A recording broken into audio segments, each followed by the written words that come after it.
Sucessão, o maior risco da empresa pode ser você. Seja bem-vindo ao LXP Talk, um programa do Sérgio Mena Barreto. E hoje, Sérgio, nós vamos falar de um tema incrível, atual, sobre sucessão, sobre por que algumas empresas têm um dono muito centralizador. Vamos falar sobre isso, Sérgio? Vamos falar, a gente ainda tem convidado bom, hein, para falar Quem que isso. você trouxe, Sérgio? Bom, prazer de novo, mais um episódio do LXP Talk, né? E a gente sempre traz temas super atuais e super interessantes. E hoje a gente tá com o nosso amigo Gandu aqui, acabou de sair de um... Ele vai se apresentar de uma empresa incrível no Brasil, liderou umas transformações importantes lá, e aí veio trazer um pouco da experiência dele e a gente falar desse tema de sucessão, que é algo que nos encanta muito, né? Fala aí, Gandu, bem-vindo. Se apresenta. Muito obrigado, Sérgio, muito obrigado, Marcelo, pelo convite.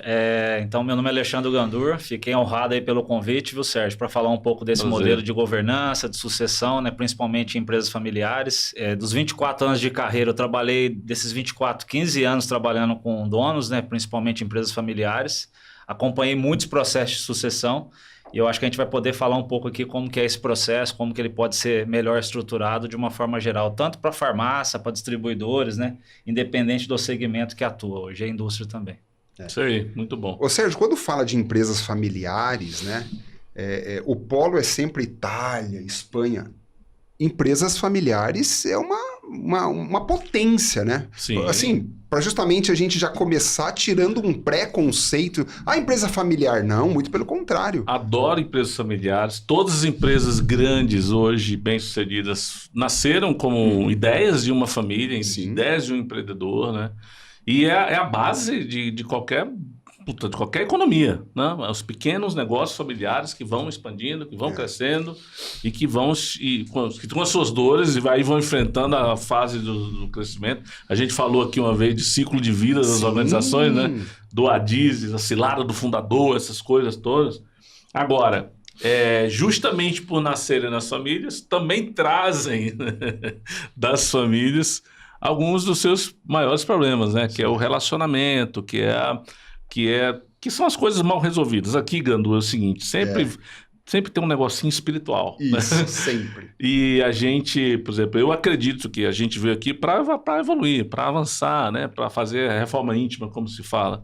E às vezes esses conflitos que a gente vê do dia a dia são coisas mal resolvidas e que a gente veio justamente para resolver, mas a gente não tem consciência delas. Necessárias. Né? Necessárias. A gente embarcou nessa família só para isso, só para resolver. Só para isso. Né? Às vezes a gente não resolve, às vezes a gente resolve, beleza, se resolveu, você fez a evolução, você cumpriu o seu propósito, mas às vezes não resolveu. E muitas vezes você traz isso para onde? Para dentro da empresa. Da sua empresa. Que é onde você está ali, onde você vai... Uma vez, só para ilustrar, e aí a gente já passa a palavra para o Gandu. Eu dava muita consultoria, né? Eu sou louco, né? Além de ter meu trabalho secular, depois que eu saí da PagMenos, que eu vim para a Abrafarma, eu sempre tive consultoria no paralelo. Dava aula, escrevia livro. Treinamento. Coach, mentoria. E aí um dia um empresário chegou para mim e disse, ele ia sair para política, né? E ele ia sair para política e tinha 2 filhos. Aí olhou para mim e disse... Os filhos trabalhavam na empresa, né, mas eram recém, assim. Eu conhecia os meninos que eu estava acompanhando naquela empresa já há alguns anos, né? Qual dos 2 filhos você acha que vai ser meu sucessor? Assim? Desse jeito. Eu disse, nenhum dos 2. Porque você não fez algumas coisas antes ainda, né? Você vai tomar uma decisão agora num negócio que você não fez. Mas como assim? Primeiro você tinha que ter mandado seus filhos fora da sua empresa. Para conhecer uma realidade que não é a sua. Sim. Para ter uma outra vivência. Segundo, você já tinha que estar desenvolvendo com eles as disciplinas que você não desenvolveu, porque eu trabalhava uma coisa muito específica com ele, então nunca tinha entrado nesse negócio da sucessão. Não, mas agora eu vou ter que... Agora você vai ter que, então... Correr atrás. Correr um dobrado, porque você vai ter que... Se é um dos 2, então você só vai tomar essa decisão depois que você fizer... Aí a gente desenhou meio que um processo, né, com eles, né? E foi assim. E com um outro empresário... Eu saí da empresa, o dia que eu saí da empresa dele, aí umas semanas depois a gente se encontrou e a gente foi almoçar e ele disse... e eu tinha escrito umas 20 páginas sobre o que eu achava do futuro da empresa dele. né? Eu já te contei essa história, Já. eu acho. E aí ele chegou, veio almoçar comigo, eu disse, antes da gente almoçar, lê esse aqui. Aí ele leu, meio que...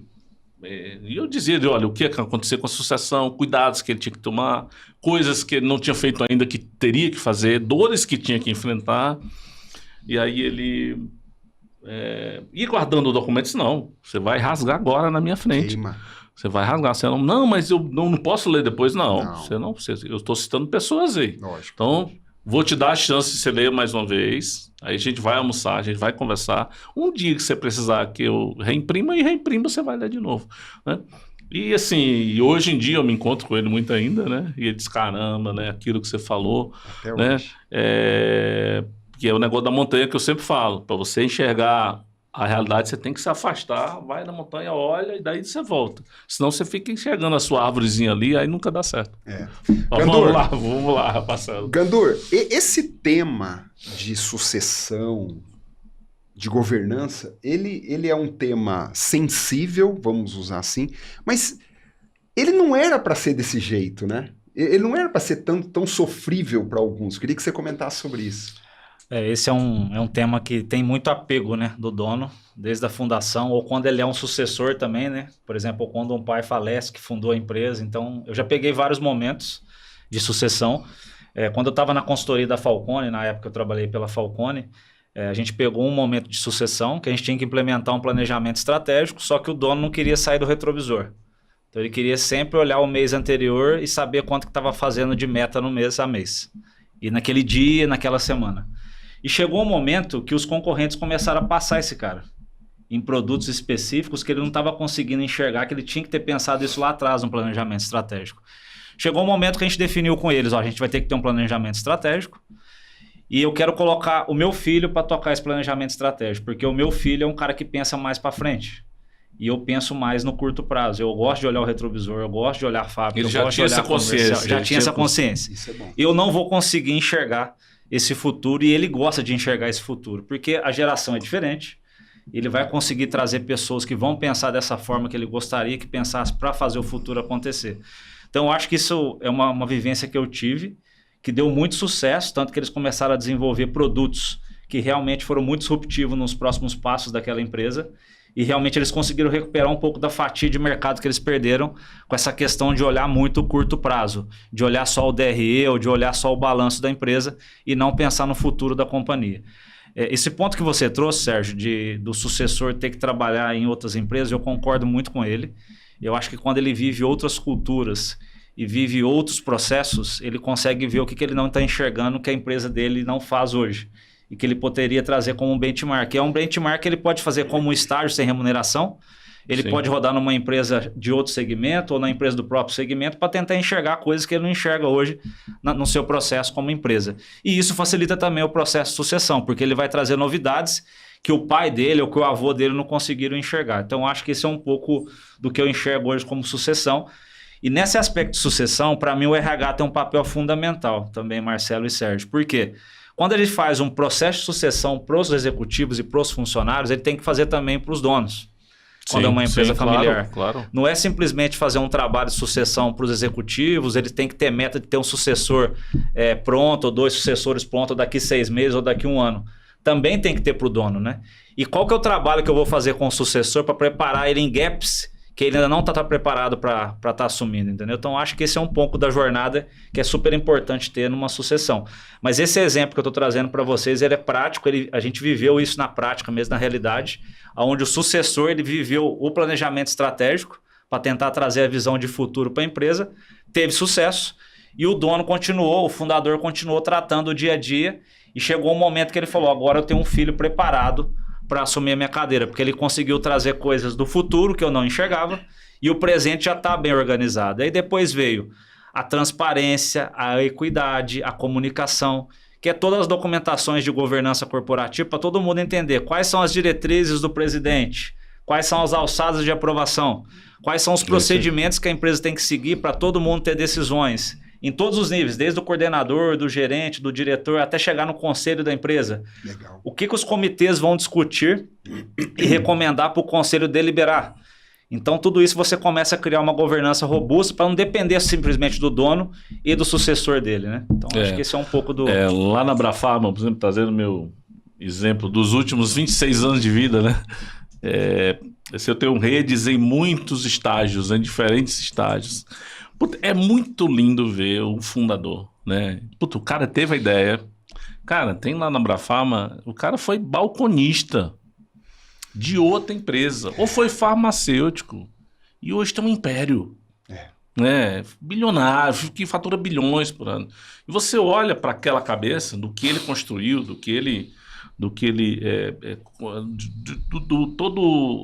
cada degrau que ele subiu na escada para chegar lá, é incrível. É incrível.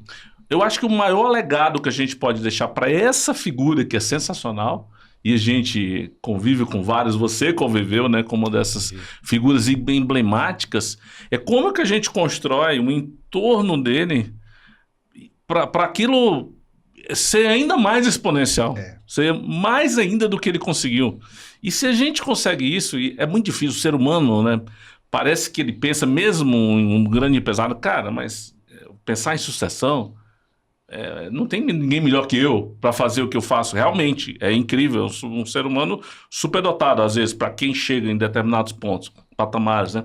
Agora, se a gente não tiver cuidado, isso some. Isso desaparece. Você pode pegar toda essa história e toda essa empresa incrível e, de repente, ela entrar num declínio. A gente já viu em muitos casos isso acontecer em muitas situações. Então, isso que o Gandu traz do planejamento, do olhar para o sucessor, da documentação, das etapas, que às vezes parece uma burocracia, né?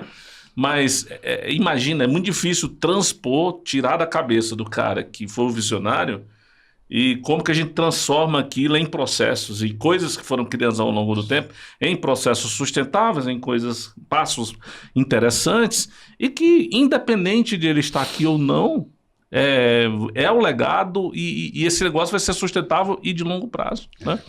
Sérgio, eu quero ir para um tema da quarta camada aqui, porque eu sinto de trazer esse tema aqui. Quando a gente olha, e você já me falou isso algumas vezes, quando a gente olha uma organização, ela tem uma energia onde cada pessoa corresponde a algo. E o fundador, ele tem uma hierarquia, porque a gente não está falando de um organograma simplesmente. Até porque eu também vejo que o filho, que tem recursos, já morou fora do país, mas quando ele volta, ele não consegue. Então, há um apego do dono. O quanto isso está ligado a essa parte espiritual, energética. Eu queria trazer isso. Pode estar. A gente abriu com isso, né? Pode estar, total. Vou levar para a minha família. Eu sou filho de militar. Uhum. A minha família toda de militares, né? General, não sei o quê, tataraneto de um presidente do Brasil. Nunca quis ir pelo caminho do militarismo. Uhum. Não me via, e nem meu pai queria que eu fosse. Aliás, o pai dele já não queria, meu avô já não queria que meu pai fosse. Mas a gente tem que entender essa dinâmica que às vezes que acontece dentro de casa, ela vem responder a um contrato que a gente tem, que é o da quarta camada, muito anterior, que a gente não compreendeu. Sei lá, para quem acredita que a gente não vive essa vida só, que a gente vive várias vidas, eu acredito nessa. Sim. Uma entidade falou para mim, esse filho aí tem 600 anos, isso é velho pra caramba. Às vezes eu fui pai do meu pai. E eu tinha uma briga terrível com ele da outra vez. Às vezes eu fui pai da minha mãe. Sim. Às vezes eu fui irmão de um outro irmão que a gente se matou, quase se matou, ou se matou literalmente, né? Então, essa dinâmica da espiritualidade, e aí tem as constelações familiares hoje que tentam resolver algumas coisas para que isso não se reproduza nas próximas gerações, se não vai se reproduzir. Essa dinâmica da quarta camada, a gente não pode deixar. Na verdade, assim, se eu fosse tivesse uma grande organização, teria um diretor, não sei se seria um diretor de espiritualidade, mas um diretor que tivesse esse olhar da constelação, sabe? Esse olhar, assim, tem alguma coisa que não está acontecendo direito, e tem uma fricção, que é uma fricção esquisita, tem aspecto de conexão aí. Vamos rever a conexão, vamos repensar sob ponto de vista, sob esse ponto de vista. Às vezes o ambiente, como você falou no começo, né? Sim. O ambiente está errado, o ambiente a gente tá desconectado. Mas assim, a gente sempre tem que olhar para o outro, e isso é o maior aprendizado da quarta camada que eu tenho. Quarta camada, que a gente chama, porque eu tenho um dos episódios a gente fala disso. E eu criei um negócio chamado liderança exponencial, que é uma mentoria. E lá a gente começa pela quarta camada, que é uma coisa que ninguém olha. Normalmente a gente olha para os 5 sentidos, olha para o dia a dia, olha para a meta, olha para o quarta. A gente não olha para o processo, para o documento. Está na fundação. Eu tenho um ponto para comentar sobre essa questão, depois eu vou complementar a fala do Sérgio. E aí, a gente tem a gente não traz isso para a mesa. Então, a quarta camada ela tem que, de certa forma, guiar alguns movimentos. E não pode esquecer por que a gente está aqui. Isso. E a jornada ela é individual. Você tem 3 filhos. Vamos supor que você tem trigêmeos. Uhum. São iguaizinhos. Você que fez. Trigêmeos univitelinos. Cara, vão ter jornadas diferentes. Comportamentos diferentes. Vão ter cabeça diferente. Mas o mesmo pai conviveu com o mesmo pai, com a mesma mãe, teve a mesma educação. Foi para a Suíça, voltou. Cabeça diferente. Porque cada um está no momento da jornada. Nem todo mundo é igual. Isso explica cada um veio aprender um negócio. Por que um filho vai ser o sucessor e o outro vai ser só um herdeiro? E entender essa dinâmica é muito legal, porque você tira, primeiro, do ombro de quem não vai o peso. Uau, sim. Que é um peso, você ser... Eu vivi isso próximo de mim, né? Sim, sim. O herdeiro que não queria, não, mas eu não quero ser sucessor, não quero ser. Né? O outro herdeiro falou, não, se eram 2 CEOs, não, a outra herdeira, né? Se o meu marido fosse CEO da empresa dele, eu não quero ser CEO daqui, porque eu não quero ter não quero ter uma vida longe da minha família.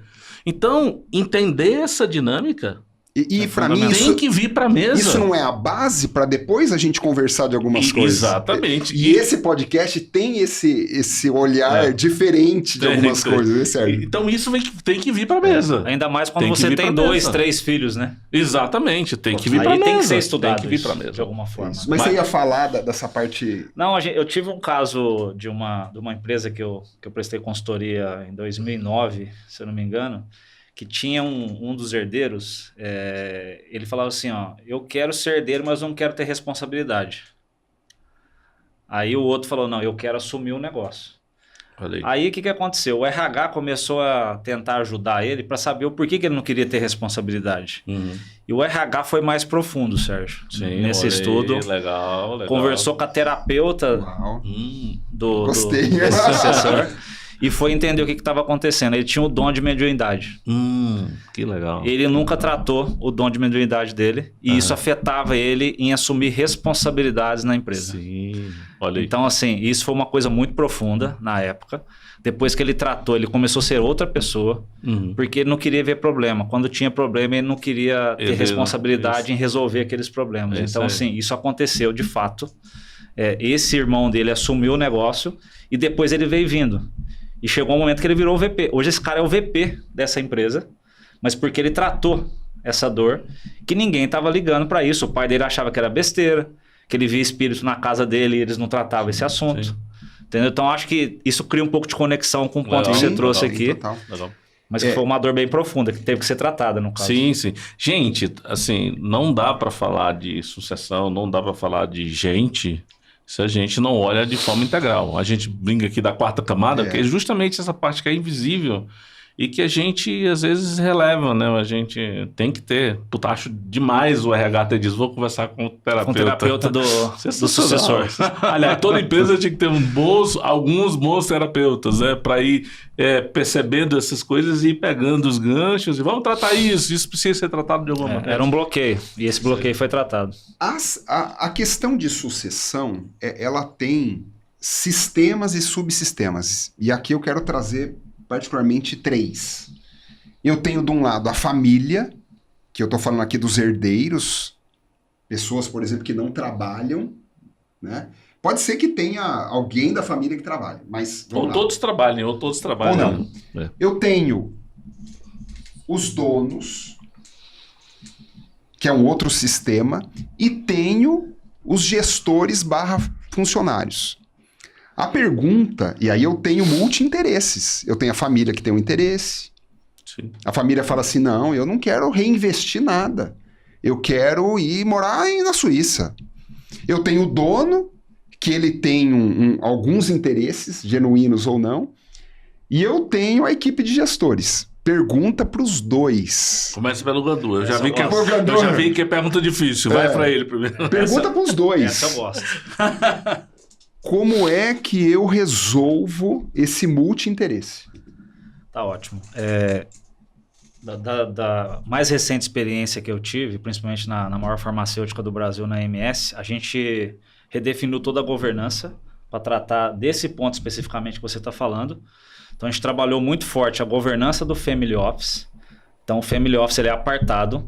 Ele trabalha uma parte de investimento em renda fixa, variável, fundos, e tem uma parte que trabalha os properties. Então, ali trata os assuntos da família. Então, tem uma governança em cima desse assunto. Eu tenho um dono para properties, eu tenho um dono para real estate, toda a parte que envolve os investimentos da família. Então, esse é um fórum que é como se fosse um comitê ou um conselho do Family Office, que discute os investimentos da família, especificamente falando. E é um negócio apartado do business. Okay? E a gente revisitou toda a governança do grupo para estar apartado os donos, que estão no dia a dia, mais os gestores que estão tomando decisão. O que a gente fez? A gente trabalhou vários benchmarks durante 3 anos, olhando várias empresas do mercado. A gente estudou Grupo Algar, estudamos Vedacity, que tem uma governança muito forte. O grupo que mais encantou essa empresa foi a VEG, que inclusive está ganhando agora novamente o valor, né, como CEO lá, o Cuba. Inclusive o ex-CEO da VEG a gente trouxe para ser o conselheiro, para ser o mentor do presidente do conselho na sucessão dele. Então, isso é uma coisa que eu acho que isso ajuda muito. Você ter um conselheiro para realmente, cara, deixa o cara fazer. Deixa ele errar, deixa ele acertar, porque uma hora vai. Sabe, o planejamento estratégico é importante ter. Aí, o que a gente fez? A gente revisou toda a estrutura de decisões da empresa primeiro, as alçadas de aprovação, para os gestores começarem a ser gestores de verdade. E para não ter só o dono decidindo as coisas, né? Para aprovar um CAPEX, para aprovar uma mesa, um notebook, e assim eu sei que é dores de várias empresas nesse sentido. Então a gente definiu comissões, que é o modelo que a VEG utiliza muito por ser capital aberto e ser aberto. Então ela tem comissões onde participam times multidisciplinares com decisões coletivas. Então não fica uma coisa assim, tem que passar pelo Sérgio, que é o gerente de suprimentos, para a coisa andar. Depois tem que passar pelo Marcelo, que é o gerente de controladoria, para ter uma aprovação e colocar o pedido no sistema. Então, criou-se um grupo de contratos, um grupo de investimento promocional em clientes, um grupo de CAPEX. Então, essas comissões, elas decidem toda semana tudo o que está acontecendo na empresa. Dá agilidade. Isso, dá agilidade. Depois disso, a gente criou a diretoria geral, que se reúne toda segunda-feira, aonde tem os donos participando, os sucessores, no caso, não o presidente do conselho, porque ele deixou para eles tocarem agora, junto com os gestores que você falou, Marcelo. Sim. Então, esses principais executivos do grupo, mais os sucessores, eles acompanham toda semana o que tem para eles decidirem na empresa. Isso não existia. Essa é uma nova governança. E você criou mais agilidade. Hoje, um contrato que demorava 90, 120 dias, ele demora até 15 dias, ele consegue ser aprovado. Antes tinha 8 aprovadores no sistema. Tinha o Sérgio, o Marcelo, o Ed, e tinha mais um monte de gente para você aprovar. Cada um no seu nicho, no seu Cada um silo. no seu nicho. Hoje, no caso, tem 3 aprovações. Sim. É uma ata da comissão, que tem a assinatura lá do secretário, uma ata do comitê, ou da DG, e uma ata do presidente do conselho. Então, essas 3 assinaturas, elas valem como aprovação para a empresa como um todo. Depois você tem os comitês que recomendam algumas decisões de gente, de riscos de auditoria, da parte tributária, da parte estratégica e operacional da empresa, e depois você tem o conselho que vai deliberar. Então, quando o presidente do conselho está participando, é porque ele vai aprovar alguma coisa. E aí você define as alçadas. Até tantos R$1.000, a comissão tem deliberação para fazer. Até tantos milhões de reais, a DG tem aprovação para fazer a alçada. E depois desse valor, Sérgio... Uma fábrica nova lá em Manaus. Você tem o presidente do conselho que tem que aprovar, que é um CAPEX muito representativo. Então, acho que isso ajudou um pouco a desburocratizar um pouco as decisões da empresa, e a gente veio com a cereja do bolo aí, Sérgio e Marcelo, que é a digitalização desse processo. Então, tudo isso hoje está digitalizado. E mais que isso, olha o processo educacional que tem embaixo disso tudo. É isso. Porque as pessoas vão aprendendo a gestão. De certa forma, estão pegando um pouco da própria cabeça do Carlos, né? É isso. Que tem uma cabeça incrível e tal. E que, de certa forma, você tá ali... Vai cascateando, vai conectando, né? É isso. Isso atende a nossa frase anterior da história de deixar um legado... fazer de forma estruturada, fazer bem feito, no final deixar o legado. Eu queria fazer uma ponte aqui, uma coisa totalmente... Eu não tenho roteiro, eu sou o cara sem roteiro, né? Tem um cara assistindo aqui esse nosso episódio, Sim, que ele tem, sei lá, 8 farmácias. Ele já tá com 69 anos. Ele mistura negócio e família. Isso, às vezes, esse cara que tá assistindo... tá olhando para essa conversa aqui, parece ser muito distante dele. E não é, né, Gandu? Não é muito simples. Porque você pega essa ideia, esse modelo... Primeiro que o Gandu trouxe 2 coisas, para começar. Cara, família é família, negócio é negócio. Já trata de um family office o que tem que tratar no family office, trata na gestão o que tem que tratar na gestão. E estrutura os processos dessas 2 coisas. Aí você tira toda a brigaiada dos meninos, você fica... Porque se o jogo tá combinado, o jogo combinado é jogo ganho, né? Às vezes muita empresa... Aí, meu amigo não das 9 farmácias aí, tá drenando energia, tá deixando de conquistar mais espaço. Por quê? Porque tem uma briga interna, cara. Porque cada filho quer uma coisa, porque as alçadas não foram estabelecidas, porque não chama também o pessoal de baixo... a galera do meio ali, os gerentes de departamento, o chefe de setor para também contribuir e para participar. E aí que cada um fica também com o seu territóriozinho de poder. Não vou liberar isso agora porque eu não gosto dessa menina. E isso que eu falei agora, ele quebra aquela questão que a empresa girar 80% por ordem e 20% por padrão ou processo. Então, quando você estabelece essa diretriz, esses procedimentos, as pessoas vão ser obrigadas a seguir. Não tem como você não seguir. E a empresa fica perene. É isso aí. Então, dependendo do que você tem de desafio, a empresa vai ficar perene, porque aquilo está estabelecido. Não tem como mudar aquela regra, aquela política. E vale para grande, vale para pequeno, vale para todo mundo. Mas 69 anos demorou muito, né? Quando que é a hora de começar isso? Cara, eu acho que não tem tamanho na minha visão. Não, qual é a hora de começar? Eu acho que assim... Em termos de tempo. Eu acho que quando você faz... Eu até comentei aqui do planejamento estratégico. O planejamento estratégico no pilar de gente e de governança, ele tem que estabelecer esses pilares para ser tratados na empresa de alguma forma. Não pode esperar... o dono ou o fundador ficou doente ou aconteceu alguma coisa com ele, agora eu tenho que preparar o sucessor rápido. Isso já tem que estar estabelecido no processo de planejamento estratégico de futuro, de médio e longo prazo das companhias. Essa é a minha visão. Independente do tamanho da empresa, viu, Sérgio e Marcelo? Sem dúvida. No outro episódio, sei lá qual a gente tratou, que a gente falou do Chacadiz, o livro chama Ciclo de Vida das Organizações, que você conhece. Que ele tem uma curva de sino assim na capa. Aí a empresa é infantil, aí ela vira adolescente, com todos os problemas. E cada fase, como a gente vive ciclos, as empresas têm ciclos também. Infantil, adolescente... Aí toca, que é a fase seguinte, aí vai ficando adultinho, vai amadurecer, aí tem a hora que o fundador decide sair ou não, tem a cilada do fundador, ele decide voltar. Isso tudo, gente, é meio que cíclico e vale para todos os tamanhos. Vale para todos os tamanhos. Porque à medida que você vai amadurecendo, qual é o erro?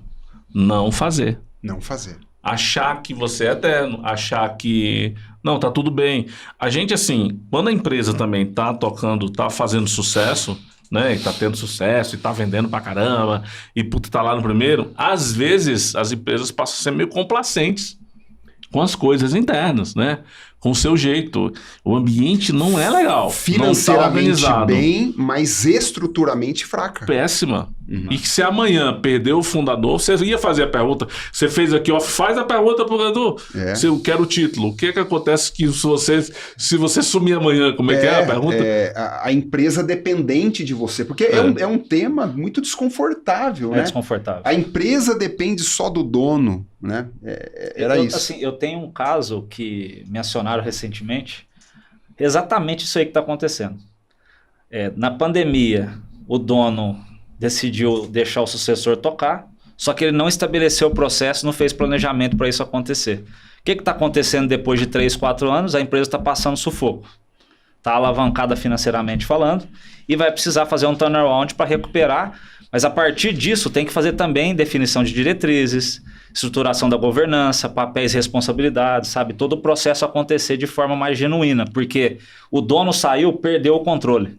Entendeu? Como que eu garanto voltar esse controle novamente da forma que ele pensava antes, sabe? Sem ter a cilada de ele ter que voltar, que às vezes ele não Sem quer ter que voltar. E é comum. Porque isso é péssimo. Isso é péssimo. O que o Ishak diz fala que é a cilada do fundador. Peraí, ninguém tá sabendo fazer, eu vou voltar. Só que isso desestrutura uma situação... A gente chama isso aí de intervenção, né? Vou voltar a fazer intervenção de novo nas áreas, né? Pelo amor de Deus, que não deveria acontecer. Se tivesse feito antes, ou seja, a estruturação antes, se tivesse pensado em governança antes...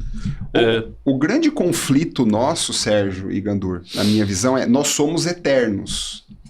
Sim. Né? E o fato de eu me achar que eu sou eterno, eu também acho que aquela estrutura, eu vou jogar a bola para você, tudo aquilo vai manter. E aí mora também uma complexidade de eu pensar na sucessão. E além disso, além do fato de ser eterno, e talvez agora a ciência está dizendo que a gente vai ver muito mais, né? Então é um outro problema que a gente vai trazer para essa curva de sucessão.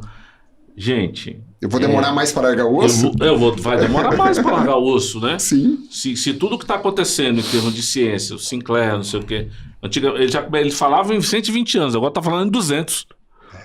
Né? O que você vai fazer depois que você não quiser mais, não quero mais, depois de 40, 50 anos de trabalho, fazer a mesma coisa que eu faço? Você vai ter que ter outra carreira, você vai ter que ter outra maneira. Como que você estrutura isso e como você deixa isso fazendo? Mas eu quero voltar ao ponto de que, muitas vezes, não é o fato da gente pensar só que é eterno, é o fato de a gente estar tendo sucesso.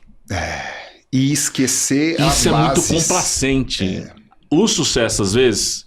Eu sei que tem aquela frase, dinheiro não aceita desaforo. Mas você está tendo sucesso, está rodando, está vendendo o negócio. Mas você está indo aos trancos e barrancos. Né? Então, assim, a história de montar a governança, organizar, pensar na sucessão... Você fala que me deixar conforta, o sucesso me conforta. Me deixa... Mas me deixa não vai para a zona de coragem. Exatamente, me deixa no conforto. E isso é o que faz com que a mudança não aconteça. Né? Então E agora, presta atenção, tem um monte de concorrente agora, né? Correndo aí na lateral. E que muitas vezes, como a empresa organizou do zero, era uma folha em branco, ele criou uma empresa ali do zero, criou um ecossistema, ele vai estar muito mais organizado do que você nunca esteve. Então, cuidado, porque isso é o que pode levar a uma empresa que é sensacional, tá lá na primeira nas cabeças, mas que tem um modelo que deveria ser muito melhor e não roda. Ô Gandur, nós aqui falamos muito de coragem. Inclusive, vou falar aqui para todo mundo, o Sérgio Mena tem esse livro incrível. Excepcional. Que fala sobre coragem, é incrível. Agora, para fazer tudo isso que a gente está falando, o dono tem que ter coragem. Porque ele vai mexer com coisas complexas. E ele vai mexer com coisas... Como ele não separou, o Family Office... no domingo, a conversa vai continuar dentro de casa. No jantar e no almoço. Vai continuar. Até tem uma frase que eu adoro, né? Que a cultura da companhia é comida todos os domingos ou de manhã, no café da manhã. Engole qualquer estratégia, né? Então, assim, além de coragem, tem que ter muita disciplina. Muita disciplina. Eu acho que tem alguns pontos que são importantes, né? Aquele cara viveu e fez aquilo acontecer. É o que o Sérgio falou, né? Tirou do papel em branco e fez aquela empresa acontecer e dar certo. E tá tendo sucesso. E agora ele tem que tomar uma decisão de colocar uma pessoa no lugar dele. Ele vai ter que arrumar alguma coisa para fazer. Ou ele vai virar conselheiro de outras empresas, de outros negócios, ou ele vai começar a fazer mais atividade física, alguma coisa ele vai ter que fazer. Ou vai cuidar mais da esposa, né? Ou no caso da mulher, do marido. Então acho que tem que ter outras atividades sendo alocadas no dia a dia dessa pessoa para realmente ele desgarrar daquilo e estar só no conselho, né? Então, esse eu acho que é o maior desafio que eles têm. As pessoas que eu convivi até hoje, é isso que eles mais sofrem. Porque parece que é um remédio, sabe? Ou uma dor que ele está tratando está na empresa dele. Então, acho que isso realmente é uma coisa que eles sofrem realmente. E a empresa é uma cura para eles. E é uma cura para eles, a empresa. Isso é o que eu mais vejo acontecer assim, nos caras que fizeram a sucessão. E acho que pode continuar sendo uma cura. Pode, talvez, e a história trazendo de novo a história da quarta camada, falta só conectar com isso, né? Conectar com a questão do propósito, com a questão da entrega em longo prazo, do impacto. Puta, tem tanta coisa legal, cara. Essa semana eu estava lembrando, e não tem muito a ver com sucessão, e tem, e é um fato público, o fato do Bill Gates ter doado 99% da herança, do dinheiro dele, da riqueza dele para a Fundação Bill e Melinda Gates. E ele tem 3 filhos, e ele disse, meus filhos vão receber 1% do que eu tenho. Uhum. Primeiro, porque eu acho que é suficiente. Segundo, porque isso tira da frente um problema sério, que é ficar tentando gerir essa grande fortuna. Pega essa grande fortuna, joga para caridade, o que ele faz, a fundação apoia projetos no mundo inteiro, como cura da AIDS e cura do câncer, um monte de coisa que eles investem, fome na África, né? E terceiro, é o meu legado. É o legado, é o nome. Esse ponto do legado que você trouxe, Sérgio, ele é importante porque muitos donos de empresa de diversos tamanhos, eles querem todo o dividendo para eles, né? E não distribuem o que deveriam distribuir. Diversos setores, diversas indústrias, de forma geral. Então, eles não entenderam ainda que quanto mais eles distribuírem, mais felicidade eles vão gerar nos colaboradores, nos gestores que vão estar apoiando, né, essa governança como um todo, e vai deixar a vida do sucessor dele mais fácil também, de alguma forma. Então, a partir do momento que eles entendem, que é o ponto que você trouxe do Bill Gates, fazer esse trabalho também junto ao RH das empresas para a parte de remuneração e você dar um compensation melhor para as pessoas. Sem dúvida. Para você formar mais milionários, né? Que eu costumo dizer. Sem dúvida. Como que eu formo mais milionários e as pessoas ficam mais felizes, né? Distribuindo mais. Eu tive em 2 situações opostas em países opostos. Eu conheci a sede do Walmart, Bentonville, Arkansas, fim do mundo. Gente, para chegar lá é uma dificuldade. Primeira coisa que se surpreende em pousar em Arkansas é que tem um aeroporto maior que o Guarulhos. O terminal antigo, não é maior que o novo. Aí você, nossa, que é isso? Uma cidade de 30 mil habitantes com aeroporto desse tamanho? Porque ali estão todos os multimilionários funcionários do Walmart. Fez praticamente uma cidade horizontal, pequena, todo mundo mora lá, mas todo mundo tem. Aí semana passada, estive na China.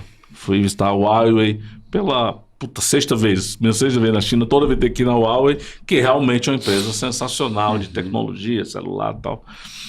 A Huawei tem 230 mil funcionários. Estive no último campus dela, que é inacreditável, parece a Disney, sim. Você tem trenzinho dentro do campo, tem que barco para atravessar do lado para o outro. Uma área construída durante a pandemia, em 3 anos. Gigantesco.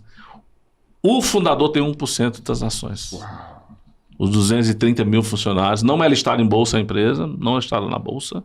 Os 230 mil funcionários têm as demais ações da companhia. Uma empresa que fatura 700 bilhões de dinheiros chineses, tem que fazer a conversão em dólar, mas é muita coisa. E é uma maneira de ver realmente. E, obviamente, se todo mundo é dono daquele negócio, né, e o brasileiro, no mínimo, o empresário brasileiro tinha que ser... tinha que honrar de onde ele veio. Você chega em qualquer universidade americana, tá lá o pavilhão fulano de tal, o pavilhão que todo o bilionário americano ele olha para a universidade. A primeira coisa que eu vou ajudar a universidade para formar mais gente qualificada, para ser mais gente empreendedor, mais gente fazer a América crescer. Nos Estados Unidos é isso, né? Essa visão. Na China, cara, olha só, tô te dando exemplo de um país comunista. Os funcionários são donos da empresa. Né? Assim, faz muita diferença na minha visão. A gente tem que avançar, né, nessa visão, em tudo no Brasil. Põe aí, explora mais o Gandu, a gente está indo para o final. Bora. Estamos indo para o final. Esse podcast foi uma provocação para você. É um tema incrível. Tem os contatos do Gandur aqui. E o resumo disso a empresa é maior do que um dono. A empresa pode continuar a história. O Sérgio falou muito sobre isso aqui. A empresa tem ciclos. cabe você fazer a estrutura, e o Gandur disse que há meios, não é para ser difícil tudo isso. Então, procure o Gandur, e eu espero que esse podcast te sirva. Palavras finais. Vamos passar a palavra final para o Gandur, mas só lembrar que a gente está gravando tudo. E aí, se você fizer um comentário no episódio, você recebe um resumo dessa conversa gerada por IA. É isso. Vai lá, Gandur. Com certeza. Pessoal, queria agradecer mais uma vez, Marcelo e Sérgio, pelo convite. Eu acho que governança, principalmente de empresas familiares, né, é uma dor. Muitas deles não têm a consciência, né? Precisa gerar a consciência da importância do tema para realmente tratar esse negócio mais a sério, né? E levar realmente de forma estruturada e de forma planejada. Não é um bicho de 7 cabeças, dá para fazer de forma simples, o básico bem feito funciona, mas ele tem que ser colocado para ser discutido. Então, quanto mais você coloca a frequência e rotina para ser discutido, mais você vai enxergar a luz do fim do túnel. Uma outra recomendação que eu faço também, dependendo do tamanho da empresa, Marcelo e Sérgio, é ter um conselheiro, não precisa ser um conselheiro independente ou um conselheiro consultivo, mas ter um mentor para o fundador da empresa, para ele ter orientações básicas, que é super importante ele ouvir realmente quem já viveu isso em outras casas, e tentar trazer aquela realidade para ele perder um pouco desse medo, Marcelo, que você trouxe, porque dá para fazer, e de forma bem planejada e estruturada. Eu acho que é esse recado que eu queria passar. Agradeço toda a audiência nossa aí. Mais uma vez, obrigado, Sérgio e Marcelo, aí, pelo convite. Prazerzão. Vamos te trazer de novo para a gente ter outras abordagens. É isso aí. Excelente. Obrigado, pessoal. Tchau, tchau.